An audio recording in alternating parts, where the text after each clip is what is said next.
டாஸ்மாக் நிறுவனத்தில் அமலாக்கத்துறை சோதனை நடத்தியதற்கு எதிராக தொடரப்பட்ட வழக்கில் இன்று விசாரணை நடந்தபோது இரவு நேரத்திலும் அதிகாரிகளை வீட்டுக்கு செல்ல விடாமல் சோதனை நடத்தப்பட்டது தொடர்பாக வாதம் வைக்கப்பட்டது. இதையடுத்து நீதிபதிகள் அமலாக்கத்துறைக்கு சரமாரியாக கேள்வி எழுப்பியுள்ளனர்.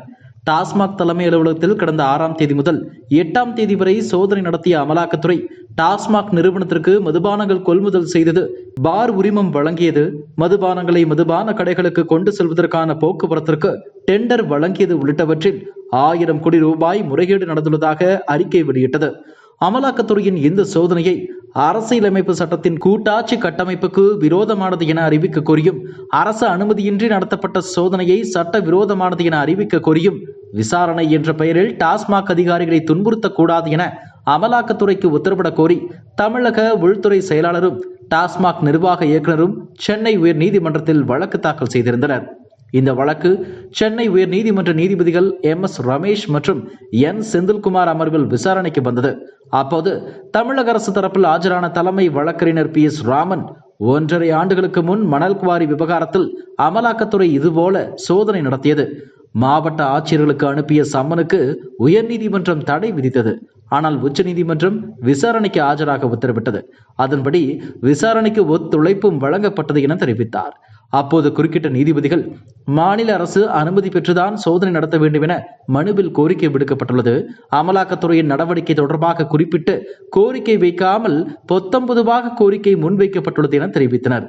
மேலும் அதனை திருத்தம் செய்து புதிய மனுவை தாக்கல் செய்ய தமிழக அரசுக்கு நீதிபதிகள் அறிவுறுத்தினர். தொடர்ந்து டாஸ்மாக் தரப்பில் ஆஜரான மூத்த வழக்கறிஞர் விக்ரம் சௌத்ரி, சோதனை நடத்தும் போது அதற்குரிய காரணங்களை எழுத்துப்பூர்வமாக தெரிவிக்க வேண்டும். எந்த தகவலும் தெரிவிக்காமல் அலுவலகத்திற்குள் நுழைந்து அமலாக்கத்துறையினர் சோதனை நடத்தினர். குற்றம் மூலம் பணம் ஈட்டப்பட்டு சட்டவிரோதமாக பரிமாற்றம் செய்யப்பட்டதற்கு சந்தேகப்படுவதற்கான காரணங்கள் இருக்க வேண்டும் என தெரிவித்தார்.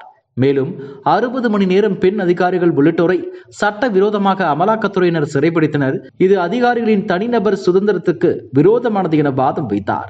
இதைத் தொடர்ந்து தமிழக அரசு தலைமை வழக்கறிஞர் பெண் அதிகாரிகளை காலை 11 மணி முதல் நள்ளிரவு வரை சிறைப்பிடித்துள்ளனர்.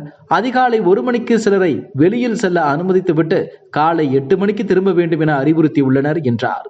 இதையடுத்து நீதிபதிகள் டாஸ்மாக் அலுவலகம் சென்றதற்கான காரணங்களை அமலாக்கத்துறை தெரிவித்திருக்க வேண்டும் என்று தெரிவித்து இரவில் ஏன் சோதனை நடத்தப்பட்டது என அமலாக்கத்துறைக்கு கேள்வி எழுப்பினர்.